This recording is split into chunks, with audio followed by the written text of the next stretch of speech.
Hi, everyone. I want to welcome you to the next episode of Rise and Thrive. I am honored to have Fred Peters sitting with me. Hi, Fred. Hi, Daniella. Honored to be here. We also really like each other, so this is a real treat. First of all, I want to congratulate you. I know that you were just assigned Inman Power Player. I was indeed. What does that include, being a power player, other than the way I've thought of you as a power player? It includes absolutely nothing. Excellent. But it's a nice thing to post on social media, and it makes me feel good at my advanced age to know that I'm not completely irrelevant. I don't think of you as advanced, and I know you're not irrelevant. So I'm going to give just a little background for our viewers. You come from a very prominent Jewish banking and retail family.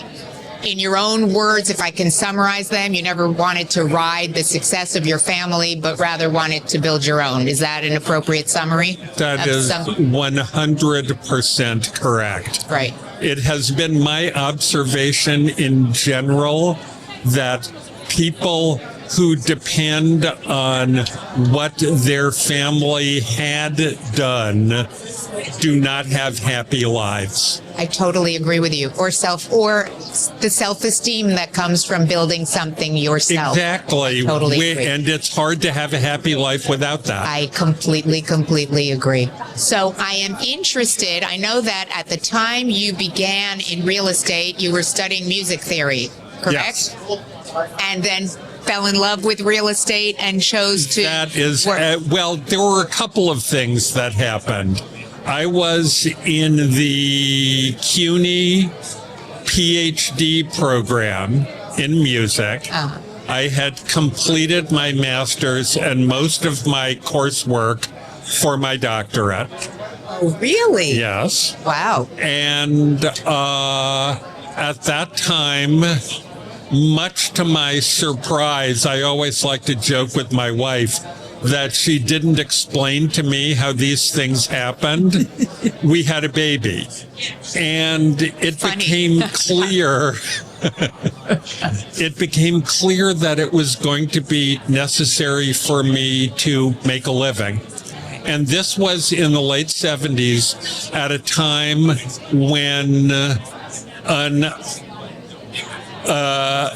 an example that music people will understand, at a time when Philip Glass was driving a cab in New York. I did not know that. Indeed. So it was not While a time. he was writing opera? Yes. Wow. Yes, I did not know but that. at that time, it was really hard to make a living as a musician, Right. and especially as a composer, which is what I was studying. Oh. So it seemed like a good idea to get a job. Now, around that time, for Christmas, my wife and I had bought an apartment in 1977, in which actually we still live. As I like to joke to people, if everybody was like me, I'd be out of business. But I had fallen in love with floor plans. I just was fascinated by the architectural creativity that it involved for the great architects, you know, especially Candela, Carpenter, and Roth. Yeah. Just the way they assembled the puzzle of what needed to go into a space so that it was aesthetically pleasing. Wow. That completely fascinated me. And what I'm so fascinated by in this story is you said you realized you were going to have to make a living and that was going to be hard in music. And you had a family where there were multiple avenues to more easily make a living. And yet you chose the more difficult path because it's hard to think of brokerage as being easy. It's rewarding, it's great fun, and you can certainly have, it can be very lucrative, but it's not easy. It's not easy. So It's so interesting. Do you remember what was happening for you when you were thinking, got to make a living, and you went that way? Yeah, I mean, first of all, I was never drawn to easy. Working for a big corporation did not excite me. Working in finance did not excite me. And in the beginning, I thought, as I think many people did at this time, it was 1980 when I started in the business. At that time, there was this fantasy that you could do real estate part-time. Right. So I thought to myself, I'll do it part-time while I'm finishing my degree. And then, of course, I learned, as we all do, that if you're going to be successful, it's 24/7, 365. I see. And it ate my life. Right. So you didn't actually plan entirely. No, I didn't. And did anyone in your family, because these are the things, so this my podcast goes into the challenges and surmounting them, so forth. And so I keep thinking in that vein, and I'm wondering if anyone in your family gave you pushback at the time, like when you said, I'm going into real estate. Was there a parent or a grandparent or anyone saying, are you out of your mind? The only significant parent in my life was my mother. And she absolutely wanted me to be a musician. Interesting. A musician? Yeah. Not a banker? Oh, no. Okay. No, she absolutely wanted me to be a musician. But what I realized was the only real route to doing what I wanted to do in music was to be an academic. And not only were those university jobs extremely hard to come by, but the other thing I discovered when I did some teaching and concertizing during my graduate years is that, as they say about teaching, the competition is incredibly fierce because the stakes are so low. That's sad. That's a sad commentary. What I discovered was that even my friends weren't happy about my successes. Really? Yeah.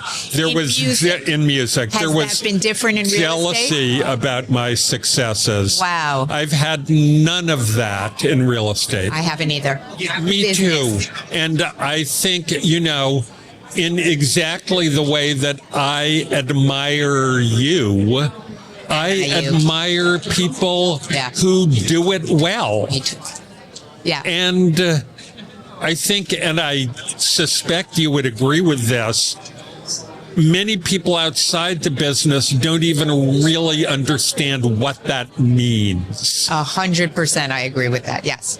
They don't understand what doing it well entails, and they don't think of us as collegial. I don't understand why, but they don't. Yes. Yeah. Isn't that interesting? Yes, I find that very interesting. Because I actually have made such wonderful friends in this business. And it's a business in which most people are like us.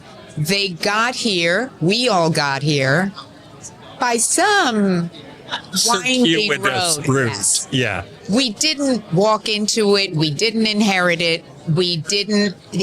Something happened along the way that, in a very curved line, directed us here. Yes. Yeah. And Daniella, I'd be interested in your opinion about this. is that true in the same way about the next generation of realtors? I have the feeling that in the wake, in particular, of the TV shows, there are more young people who will think about this as a career right off the bat. I think you're right. You know, unfortunately for them, because they have a fantasy that they can drink a few cocktails, throw a big open house, and collect a check for $100,000. If only, right? I'm Brian Scott Cohen, one of the top loan originators in the country, and the #1 mortgage originator at Guaranteed Rate Infinity. Guaranteed Rate Infinity arguably has the most advanced tech in the industry. Our completely digital loan process makes it easy and efficient for homeowners, from a 15-minute pre-approval to the digital application and through closing. My team and I would love to help you get into the home of your dreams. Is it an if only, though? There's so much reward to the work, to accomplishing, to having done the work. No, you're right. There are no You're right. shortcuts. You're Getting right. Back Though, to the self-esteem thing. let's There's no face shortcut it, to it. the occasional easy deal wouldn't be the worst thing. Agreed. Agreed. So now you're in your 20s. Your mother would have preferred you to go into music. Was that a conversation? Was it just something you delivered? Did you have to convince her? No, I didn't have to. I mean, really, I was at an age where what my wife thought mattered more than what my mother thought. Yeah. And was she supportive And of my wife the thought it was a great idea. There you go. Yeah. I mean, there's so many, you know, Warren Buffett says the most important decision you'll ever make is your spouse. So to that point, I can well she imagine. has been that's great. the most important decision I ever great. made. That's great. And an extraordinary source of both insight and encouragement That's great. along the way. That's great. You just need one person. And when it's that most, I mean, particularly if it's that most important person. Yes. So you're then at Ashforth. Yes. Within a dozen years, you have the opportunity to buy the New York City branch, correct? So again, there's a shift and a morph. You went from not having to worry about the overhead and having the to worry.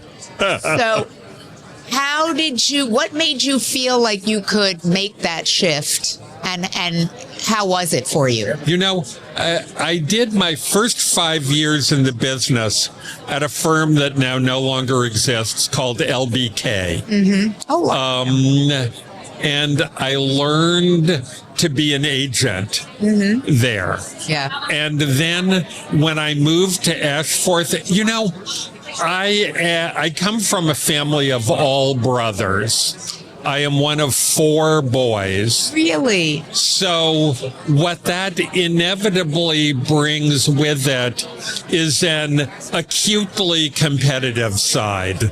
I can imagine. And so once I started doing it, even though I didn't know yet what rising to the top meant, I was ambitious, and I wanted to go to the next level. So I had the opportunity to move to Ashforth to become a sales manager.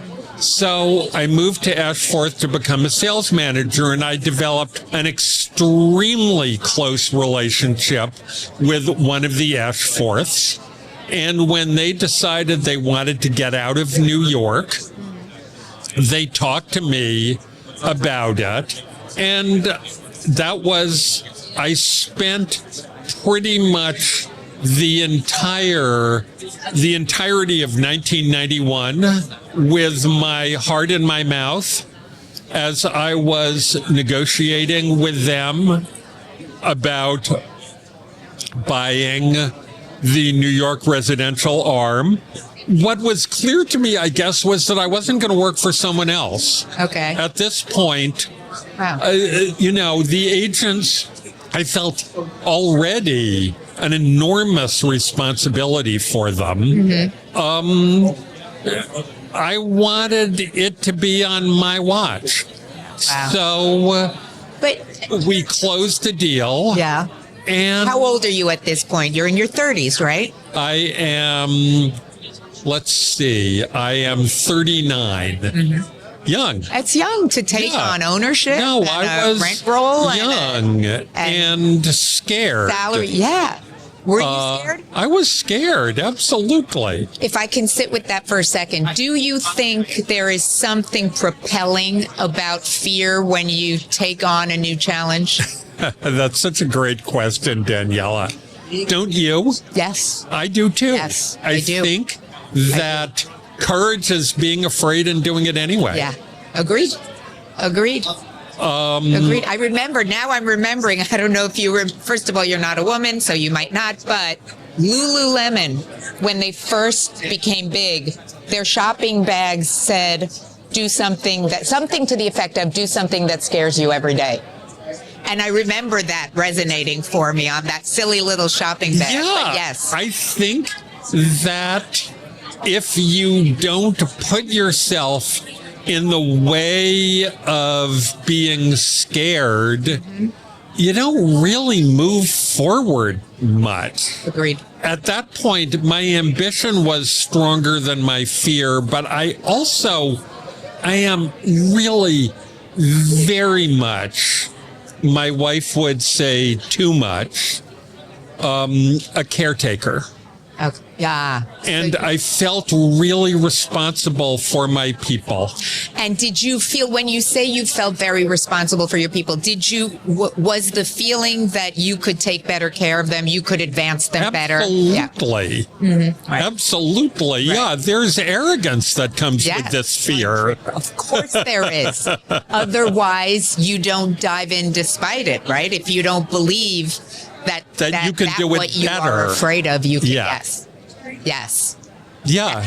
Were you aware of that emotion at the time already? Yes, I tend to be at least moderately self-aware. Okay. Even So- then, because 39 is Yeah. young. Yeah, no, I That's was moderately self-aware. Do you think being self-aware, or rather aware of all that, of the fear and how it's battling the ambition and all that, do you think that's necessary? Probably. And I'll tell you something wonderful, which is, it changed a little during the period between 2016 and 2020. But up until that time, starting in 1992, we never had a year in which we lost money. Really? Yep. That's wonderful. That is wonderful. Because I had a great group of agents, and I am hyper-focused on financial stuff. I have none of the skills that it would require to be an accountant. Me neither. But here's what I do have. I like to tell people, and I'm sure the same is true for you, that my one skill is that I can calculate 6% like that. I'm good at it too. Yeah.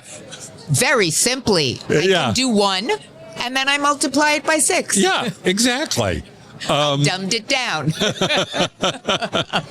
But I also have a skill, and I don't know where it came from exactly, that I can look at numbers. Like I could always do this when I was going through the financials for the company on a monthly basis.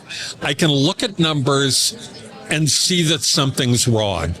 Okay. I don't necessarily know exactly what it is, but I can look at numbers and say to my finance people, something's not adding up here. Okay. So what I'm understanding from that transition now is you have to understand, of course, the business that you're pursuing. You have to understand how to master it and make it succeed. And at the same time, what is generally true, I think, is that you've got to dive into the thing that scares you. Yes. Yes, and I also think I agree. if you're going to be both successful and satisfied in this business, you need good EQ. Mm-hmm. From residential and commercial closings to litigation, Romer DeBoss is your full-service real estate law firm. We blend big firm knowledge with boutique-level attention, delivering outcomes that exceed every expectation. Contact us at romerdeboss.com.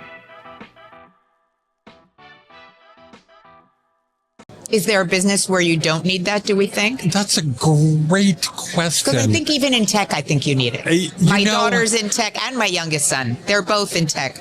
I still see. And here's what my observation was, and I think she would say the same thing, so I don't think I'm talking out of school.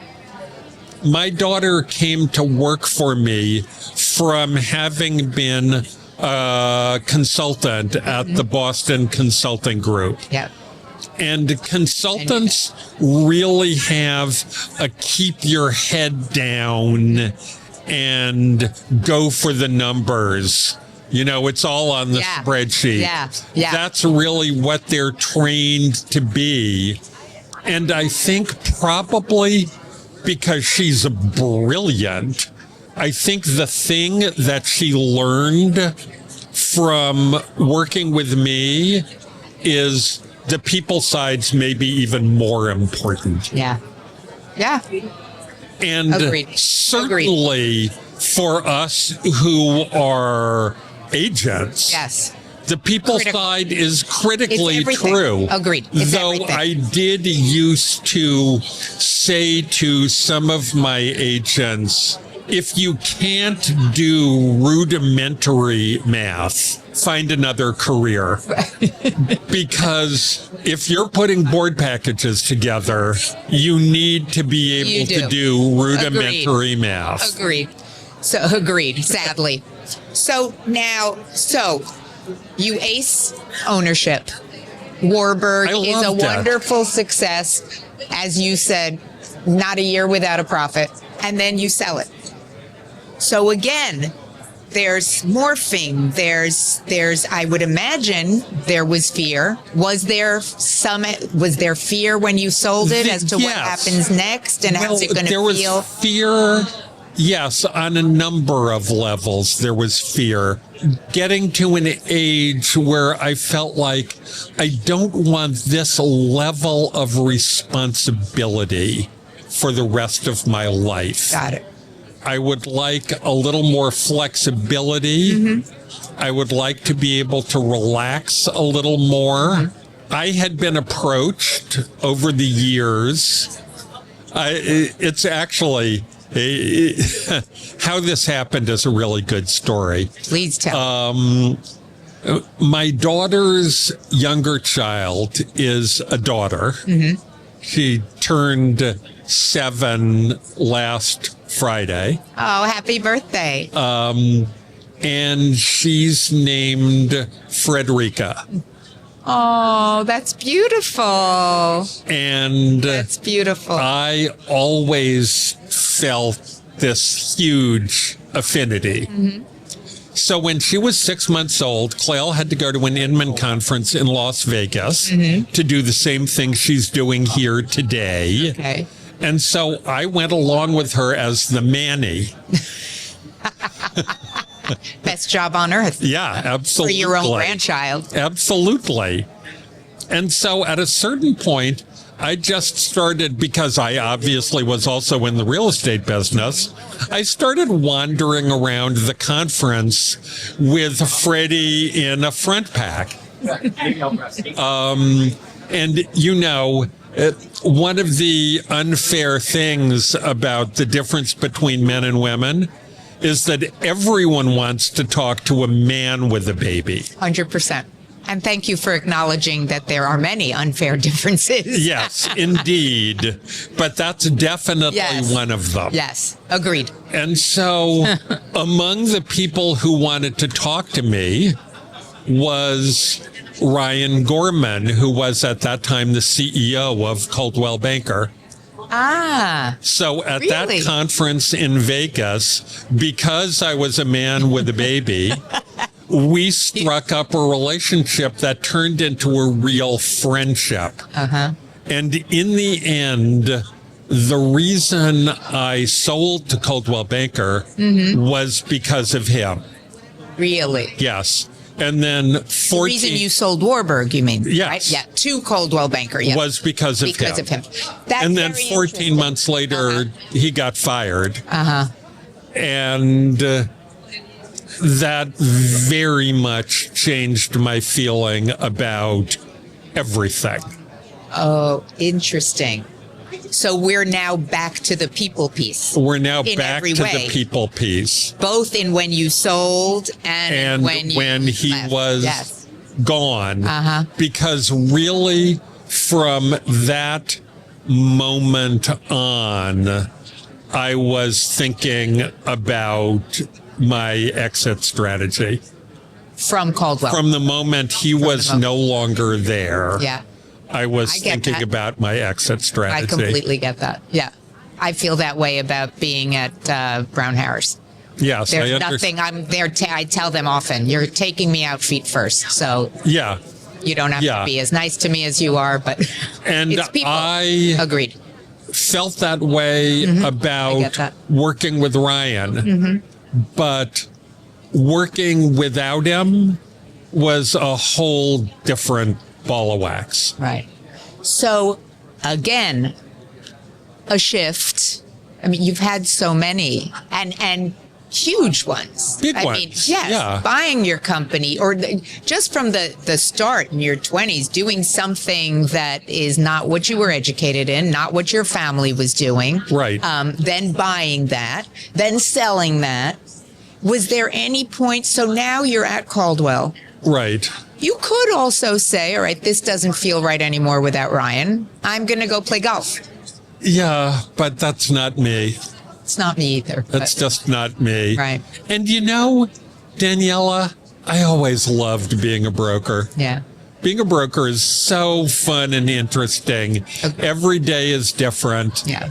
You spend time at your desk, but you're not stuck at your desk. Yeah. And I still love floor plans. So it's, and you know, there's a thrill still to making a deal that there's Yeah. just nothing quite like it. I agree. I love it. And, you know, I looked around at the industry. I didn't want to work for another anywhere brand at that point. And I'll tell you just an ironic aside, which is that I always told my agents, I'll sell the company. I mean, I'll close the company before I'll sell it to Compass. And I love now it has been sold to Compass. So I got out. Yeah.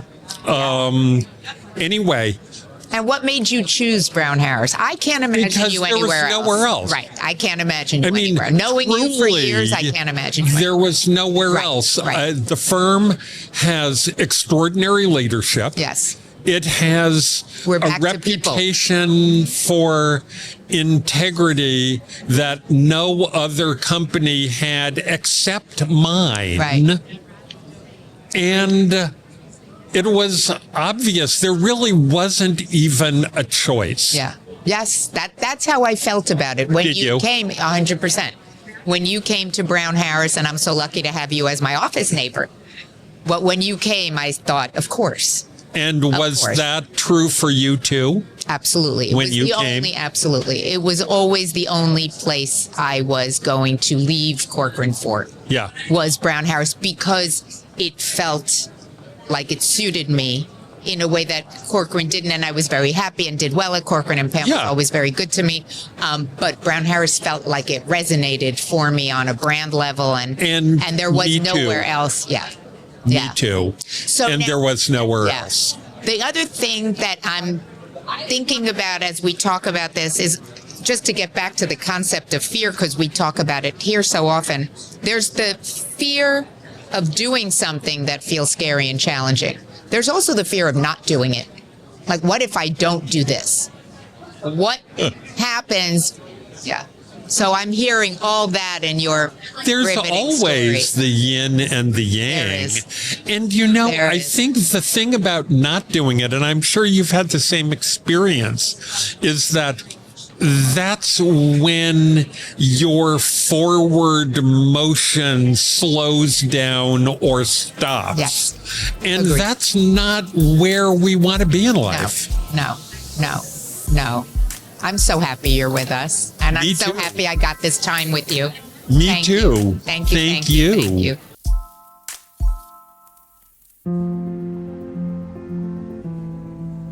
What do you really need to know about buying or selling a home? First, it's serious business. And it's complicated. There's a lot of money on the table, and emotion too. You need an agent who knows the ropes. So, whether you're buying or selling your home, work with professionals who have a mastery of the craft.